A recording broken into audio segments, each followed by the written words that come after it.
Assalamualaikum warahmatullahi wabarakatuh dan salam sejahtera untuk kita semua. Selamat bergabung bersama Take a Break Podcast RSUD Dr. Kanujoso Jatiwibowo Balikpapan. Perkenalkan, nama saya Dr. Immanuela yang menjadi host pada podcast kali ini. Nah, Healthies, tahu nggak sih tanggal 28 Juli akan diperingati sebagai Hari Hepatitis Sedunia? Karena itu, pada hari ini kita akan membahas hepatitis varian baru, yaitu hepatitis akut misterius. Badan Kesehatan Dunia WHO telah menerima laporan dari Inggris pada tanggal 5 April 2022 mengenai adanya kasus hepatitis akut yang baru yang tidak diketahui penyebabnya, di mana berdasarkan pemeriksaan laboratorium yang telah dilakukan, tidak ditemukannya infeksi hepatitis A, B, C, D, atau E yang kita ketahui saat ini sebagai penyebab dari penyakit tersebut. Penyakit ini kemudian menyebar dengan cepat ke berbagai negara sekitar hingga akhirnya pada tanggal 15 April 2022 WHO menyatakan penyakit hepatitis akut misterius yang tidak diketahui penyebabnya ini sebagai suatu kejadian luar biasa. Lantas, apa saja yang telah diketahui mengenai penyakit baru ini dan bagaimana kondisi terakhir dari penyakit terbaru ini? Apakah kita yang berada di Indonesia juga harus mewaspadai penyakit ini?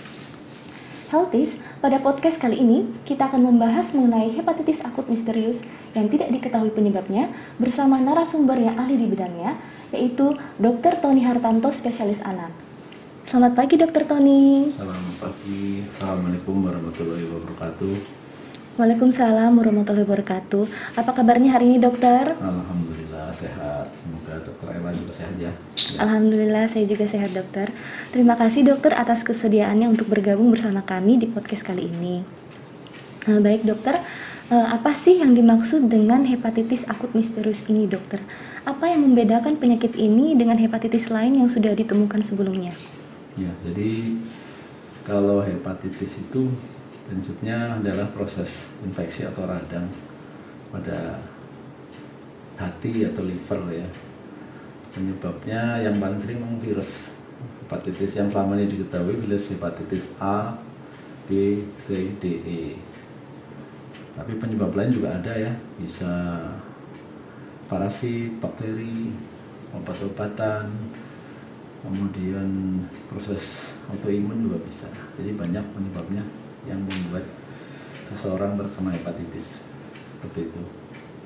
Baik dokter, tapi di antara semua hepatitis yang sudah kita ketahui ini tidak ditemukan ya penyebabnya pada kasus hepatitis yang ini. Hepatitis yang baru ini ya, ya memang jadi hepatitis akut yang baru ini kalau mau didiagnosis memang harus disingkirkan dulu penyebab virus yang paling sering tadi, hepatitis A, B sampai E tadi. Baik dokter, dokter bisa tolong jelaskan kepada kami bagaimana perjalanan penyakit ini dokter? Kira-kira bagaimana pasien yang ada tuh gejala awalnya seperti apa, kemudian gejala lanjutannya, dan kalau kita datang ke rumah sakit tuh apa saja yang diperiksakan dokter? Ya baik, jadi kalau hepatitis virus yang misterius, istilahnya misterius ya karena belum ditemukan penyebabnya, itu ya pasien pasti muncul gejala hepatitis akut seperti hepatitis yang lain. Jadi ada gejala awalnya gejala mual, muntah, bisa sakit perut, bisa diare, bisa nggak enak badan seperti itu. Nanti pada tahap lanjutnya bisa matanya atau badannya kuning, kemudian bisa kencingnya seperti teh pekat gitu ya, atau tinjanya pucat seperti itu. Itu gejala lanjut sebelum berlanjut ke yang lebih berat lagi gitu. Jadi memang harus dideteksi awal dulu gejala hepatitis akut. Yang secara umum seperti itu. Khusus untuk pasien yang hepatitis akut yang misterius ini ada kriteria diagnosis. Jadi dari WHO itu ada.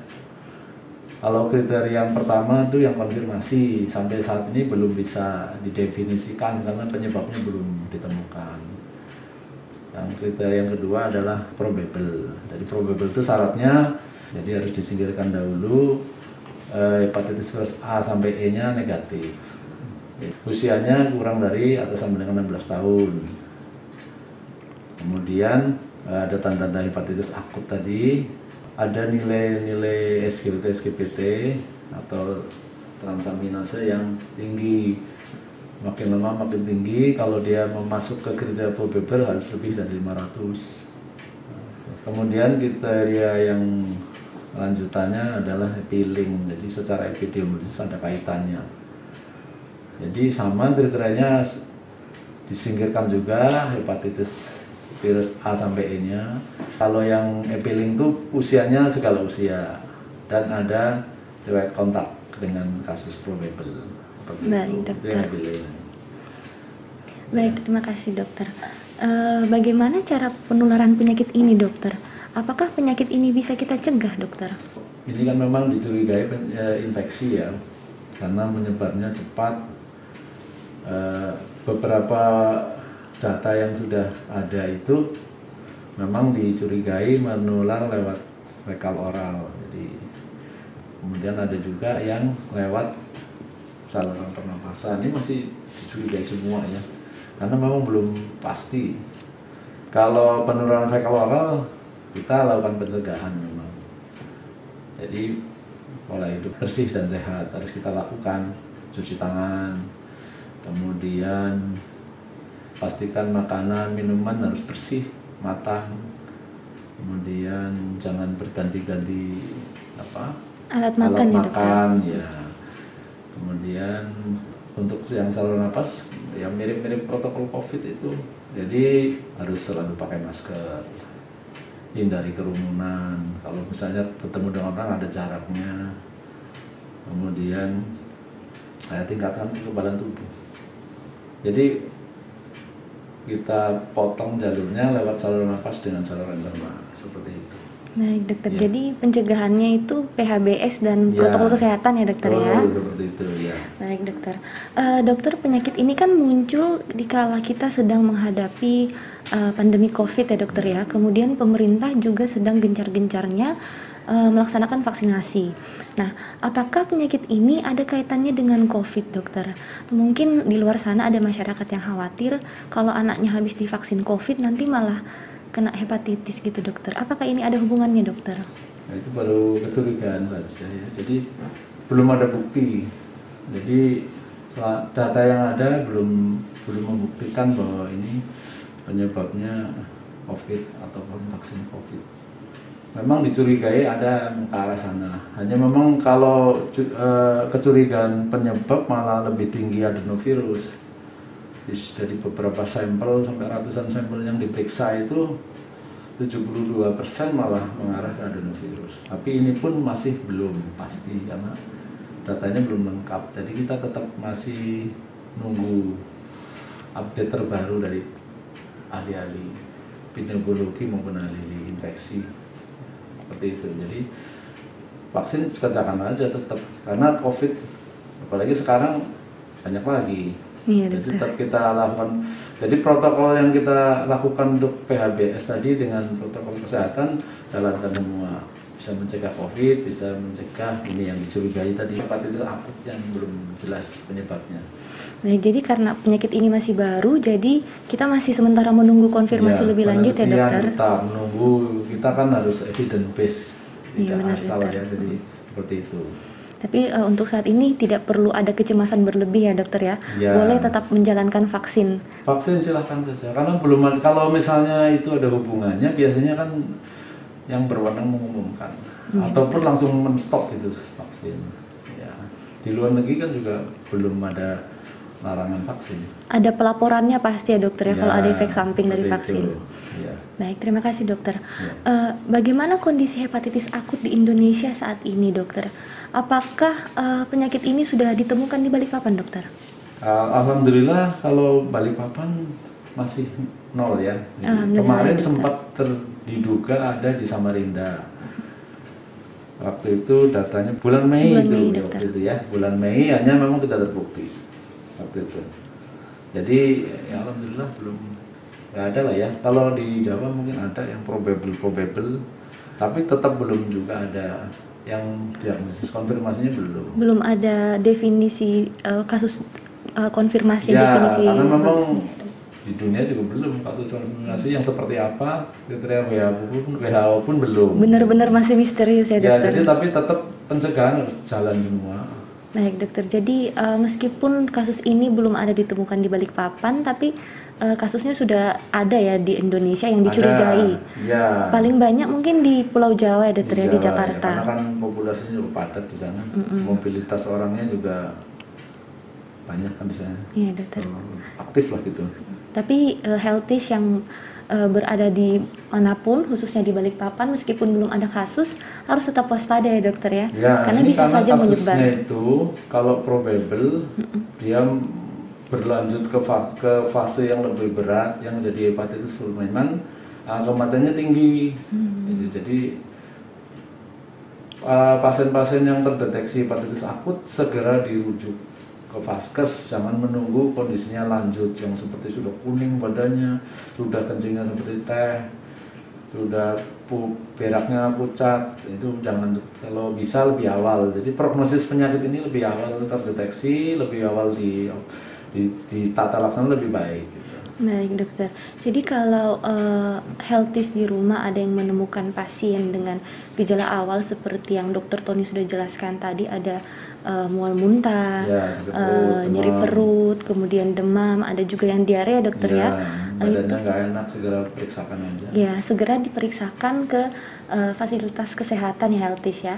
Karena kalau tidak segera ditangani oleh dokter, bisa saja penyakit ini gejalanya menjadi gejala lanjut. Memburuk sudah telat biasanya. Ya, kalau misalnya BAB-nya sudah dempul ya dokter ya, kemudian BAK-nya seperti teh pekat, sudah gejala lanjut, sudah kuning ya dokter, itu sudah susah ya dokter ya. Itu resiko terjadi hepatitis yang mengancam, yang fulminan tadi, angka kematiannya tinggi karena rusak livernya. Baik dokter, itu saya sempat baca juga dokter, katanya ada pasien yang bahkan bisa sampai kejang dan penurunan kesadaran ya dokter ya. Betul, itu yang kriteria hepatitis fulminan begitu. Jadi baik, sudah masuk kriteria hepatitis yang tadi ya, gejala awal, gejala lanjut sudah masuk, kemudian ditambah penurunan kesadaran.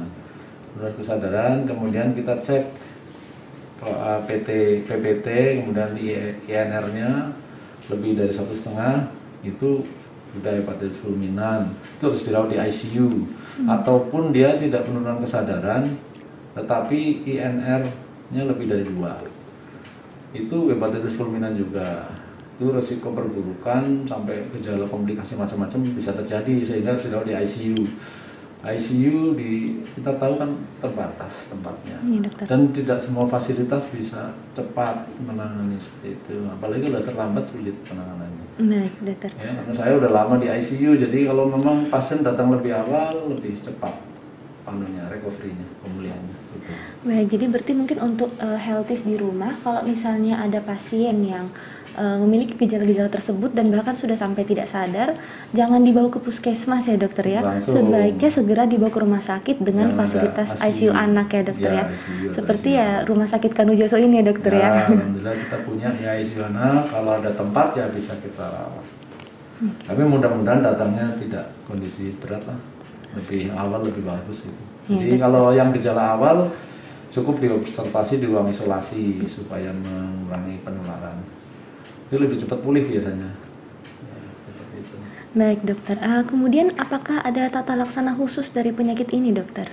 Tata laksana khusus sebetulnya kalau yang gejala awal hanya istirahat, ya istirahat, bed rest lah, bed rest total. Kemudian gejala simptomatisnya kalau demam, kasih obat demam, diberi obat demam, hanya tidak hepatotoksik gitu, jadi itu.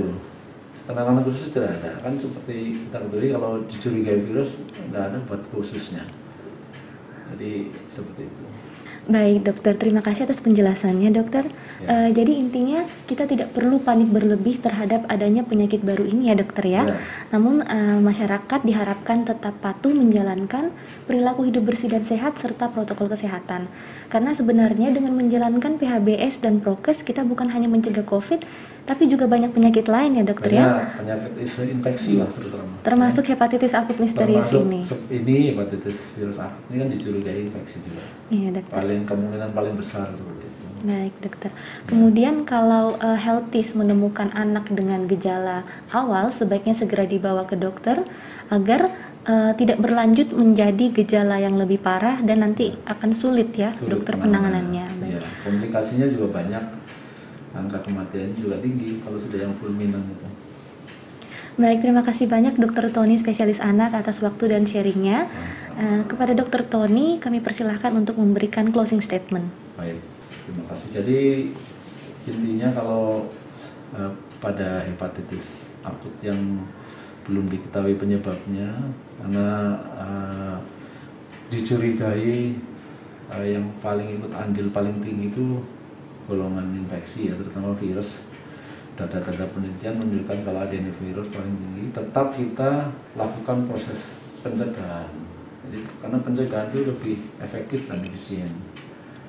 Kalau penyakit baru sama dengan dulu COVID itu belum ada vaksinnya juga, dan itu pun belum definitif, belum terkonfirmasi. Jadi tetap kita lakukan program pencegahan. Pencegahannya tadi sudah kita sampaikan. Jadi kalau yang fekal oral, pencegahannya pola hidup bersih sehat. Jadi sama ya, rajin cuci tangan, kemudian makanannya harus yakin itu bersih dan matang. Kemudian kalau habis dari kamar mandi sekali kita harus Cuci tangan, mau megang makanan. Jadi kita ajarkan anak-anak kita orang dewasa menjadi contoh. Tidak ganti-ganti alat makan, ya, membuang sampah pada tempatnya. Karena kalau sampahnya dibuang sembarangan, tidak tertutup, kemudian ada lalat, terbang ke makanan kita ini. Kemudian kalau untuk yang lewat saluran napas seperti biasa, mirip dengan protokol COVID, jadi tetap pakai masker, cuci tangan juga sama, karena tangan harus dicuci pada kasus seperti ini, karena tangan kita kan susah dikontrol. Kadang kalau udah nggak cuci tangan, ada virusnya masuk ke hidung, ke mata, kucek-kucek, ke mulut gitu. Sehingga harus tetap sering cuci tangan juga. Kalau bisa diusahakan tidak berkerumun. Kalau terpaksa ya pakai masker, jaga jarak, ya. Dan naikkan imunitas kita dengan makan bergizi, olahraga teratur, terpapar matahari meskipun hanya sebentar ya. Itu. Kemudian kalau ketemu masyarakat, ketemu anak-anak yang ada gejala seperti tadi, gejala awal ya, mual, muntah, diare, demam, sakit perut, badannya tidak enak, segera dibawa periksa ke dokter. Karena kita harus waspada, itu bisa kemungkinan penyakit yang sekarang ini yang dicurigai, tidak hanya infeksi biasa. Minimal kalau sudah bertemu dengan fasilitas kesehatan bisa lebih terdeteksi seperti itu. Baik, terima kasih dokter. Terima kasih juga untuk Healthies yang telah setia menonton podcast kami pada hari ini. Semoga apa yang sudah disampaikan oleh Dr. Tony bermanfaat buat kita semua, dan harapannya tentu agar penyakit ini tidak menyebar luas ya dokter. Kalaupun sudah ada ditemukan kasusnya, masyarakat diharapkan sudah tahu, sudah waspada terhadap cara penularan dan penanganan awalnya, sehingga tidak membludak seperti kasus kemarin ya dokter ya. Baik, maka dari itu Healthies jangan lupa untuk share link video podcast ini agar makin banyak orang yang tahu dan waspada mengenai penyakit ini. Dan juga tekan tombol subscribe di kanan bawah dan ikuti Instagram @unitpkrs RSKD untuk mendapatkan info-info seputar kesehatan yang langsung dari ahlinya. Jadi no hoax ya Healthies. Baik, sekian podcast kita pada kali ini. Lebih dan kurangnya mohon dimaafkan. Salam sehat untuk kita semua. Terima kasih Dr. Tony. Terima kasih, sama-sama.